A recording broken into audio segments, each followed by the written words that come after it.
Hi, my name is Shane and I'm going to Worlds. Um, so I actually took the flight from Singapore Friday early morning 2 a.m. and I landed in Taiwan at about 7 a.m. So this is actually my first time exploring Taiwan. I'd been here previously for army, but this is my second time just me going around. So when I reached at 7 a.m., I had some time to kill before I could check in. So I went around, I found this nice little coffee shop just along the streets. Very nice coffee, would recommend. So I got a chocolate latte and enjoyed my time there. Then I found some local food. This lovely homemade beef noodle soup kind of situation. Tasted amazing. The portion was great and extremely affordable. Um, then I did have some stomach issues, so I had to run. So because of that, I didn't really film anything else after that until I got to the hotel. Um, so I reached the hotel about 2 p.m. Thankfully, they let me check in early, and it was at City Suites, and it was a beautiful room, B2, so it was underground. Managed to just relax there before it was time to head to the main Konami Hotel.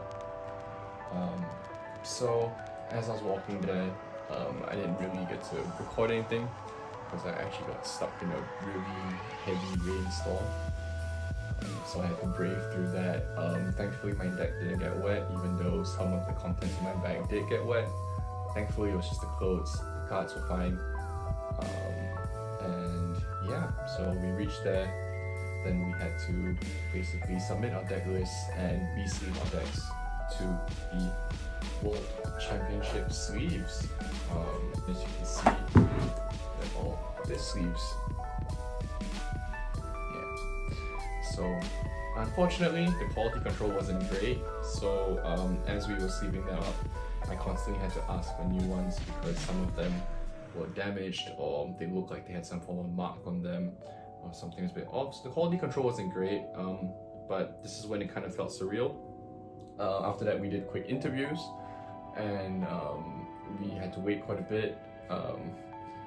Then we had the players brief to explain the time call rules, and then so 40 minutes main game and extra turns, 20 minutes 4 turns, 0, 1, 2, 3. After that, if no players decided, it is a draw. And then we had our buffet dinner. From my job, I get to experience a lot of buffet dinners. So this one was it was alright. They had a lot of different food dishes that you could try, a wide variety, all the way from sushi, like not sushi, sashimi, different meats, Peking duck as well, I believe was there. Then they had great desserts. The desserts were the highlight.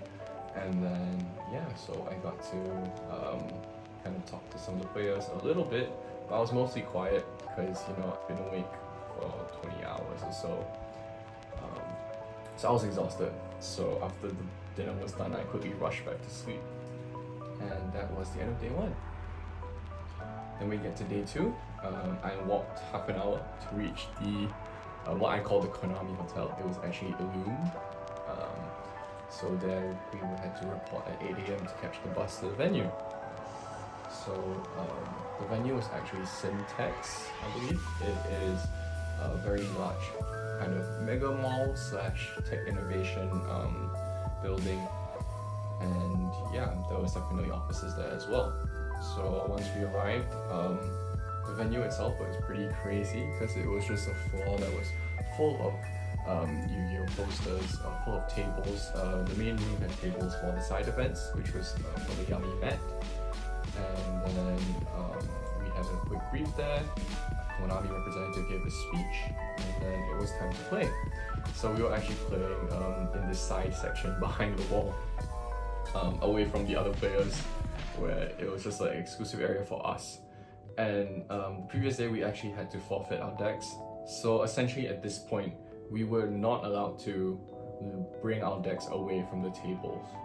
So once you put your deck down, once you receive your deck, sorry, you can't bring it out. And then it was time to play. So my first round was against Yami. Thankfully 2-0, I actually lost the dice roll, but in the first game, I top deck Maxi, so I Maxi my opponent on my turn, and that was the saving grace. Game 2, Shifter plus Nibiru does it up. Match 2 was a mirror. I won the dice roll, so I won game 1. However, game 1 took about half an hour, and game 2 I lost indecisively, so that became a draw. So for round 3, it was actually a mirror, and I managed to win that 2-1. I won the dice roll, so game 1, my opponent opened no interactions during my turn, so I won the first game. Second game, I opened 0 interactions during his turn, so he won the second game. And as for the third game, basically I had a call by first impulse, my Ripper negated his Phantasme, and that was about it. After that, we had a quick lunch break where we went down to the cafe and they had some catered food for us. It was sufficient, it was alright. It's just basically how you expect catered food to be. Then after lunch, we went to match 4. So match 4, I lost 0-2 to another mirror. I played horribly game 1, where basically I think it was just I was out of rhythm or something, where my interactions were just off. And for game 2, he just opened the God Hand. Holisu, Izuna, Phantasme, Nibiru, and a fire attribute. So there was no way I was coming out of that one. Match number 5, I misplayed slightly, where my first action was actually reinforce on the army with Shifter in my hand. So he Ash, then I looked at my hand and I quickly changed Shifter, but I didn't realize, I was too tunnel vision on the Shifter. I didn't realize it was the only dark in my hand. So after that, I used 6-6A and Holy Su to jump from my hand, and I couldn't summon from the deck with Holy Su. So I relied on a Ripper with the continuous spell set and under Shifter. Thankfully, I think I put him on Crystron K9, and it was Crystron K9. So on his turn, he activates 6-6A and Izuna, with Izuna, and then I used Ripper to negate that. He normal summoned 6-6A, and then before he could search, I used the continuous spell to make Werewolf, pop that. Following turn, I had another 6-6A, so I just jumped with that with I think a top deck Xiaolong, and then I made another Ripper and basically just went for game. Turn 1, turn 2 he went first, I couldn't do anything, so I had no hand traps. Game 3, I won that just off going first. So yeah, that was it. I came out 8th place, so I barely made top 8 with a 3-1-1 record. Then for top 8, I played against Slime on Yummy. Game 1, basically on my turn, I just maxied him, and I was fortunate enough to draw the out. Draw, like for example, I hard drew Lantern, I hard drew Caesar, things like that. So it kind of helped me interact with my own board and to be able to break his. The actual details of that escaped me a bit, but basically I managed to play through all the interruptions and end on the Zeus. He had one card in hand, drew for turn for a second card, and he just couldn't beat over Zeus. Sorry, he couldn't play through Zeus. Yeah. Then for game number 2, I maxied him. He made a small board. I harpied, and the DS engine plus the K9 engine on their own together can play through Yummy interactions. Then for top 4, that's on stream, so you can catch that there. And I was very, very excited and happy just to be there. My original aim was actually to be top 8, so I'm very happy with that. Then once I reached the finals, I played horribly. I was super excited just to be there, and just the idea that I was going to France. So that excitement kind of cost me the game. Game 1 I fumbled, I used Caesar too early, and I should have jumped to Jialong as well. And I was also hoping that my Maxi would draw to Izuna or Holy Su, which would win me the game. Unfortunately it did not, so that's that. The reason why I used Caesar early was because I thought that the only trap I would lose to is the search trap, whereas Caesar would be able to meaningfully pop anything else, and off Chessy Cat I didn't necessarily want him to banish 1, draw 2. So I kind of tunneled into that without realizing that there's this much safer route to into it.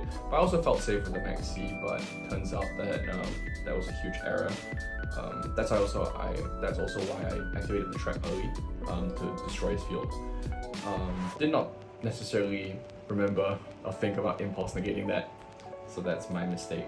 Yeah, game 2, as you can see on stream, I won that.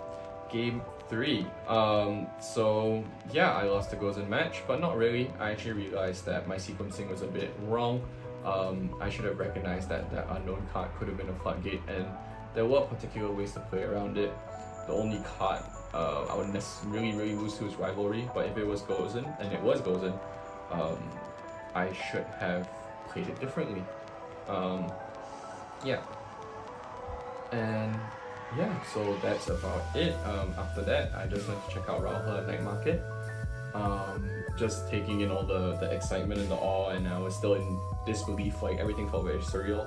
Till today, to a certain degree, still feels surreal that I'm going to Waltz. And then yeah, the very next day, I just went to explore some card shops, pick up VS cards for myself, since the deck was actually borrowed from my friend. So shout out to Ting Jin. And yeah, also during the interview, I was very excited, happy to be there, but I also missed out on a lot of other people. I'd like to shout out people like Eugene, Desmond, Yikang. Yeah, even now it escapes me, but there's so many people that have been part of my journey that it's quite crazy and it's surreal that this is happening, and I hope that it goes well, and I hope that maybe next year I could be there too, and well, we'll see how it goes. So yeah, if you watched this far, thank you for listening. Well, the trophy actually broke when I got back to Singapore, but let me try and take it out just for this one occasion, just to show it on. So yeah, this is the trophy. It's with my other trophies for Yu-Gi-Oh! And for breaking. But yeah, I know people have offered me money for this, but I think from the sentimental value, I'm gonna definitely be keeping this one. Shout out to my girlfriend. She actually fixed it by using her earring. So yeah. So like I said, I think I really owe it to a lot of the support that I received from all my friends and people within the Singapore community as well. Between top 4 and finals, I didn't really check my phone, but even during top 4, I could just feel my phone in my pocket just buzzing over and over again. And I opened it to see that I received so many messages from people who were just excited for me and also cheering me on. So that was a really special thing for me. Like people like ZP, Yikang messaged me as well, Weemin as well. Like there are so many people who were really excited for me, and I hope to do my best with them as well. And also shout out to Agora. So they've kind of given me this deck box and some cards as well to bring to France, and as a kind of a symbol of good luck and also just support for me. So I'm very thankful to them. Definitely check them out. And yeah, I think that's the end of the video. I think that's all I have to share. So yeah, thank you for watching.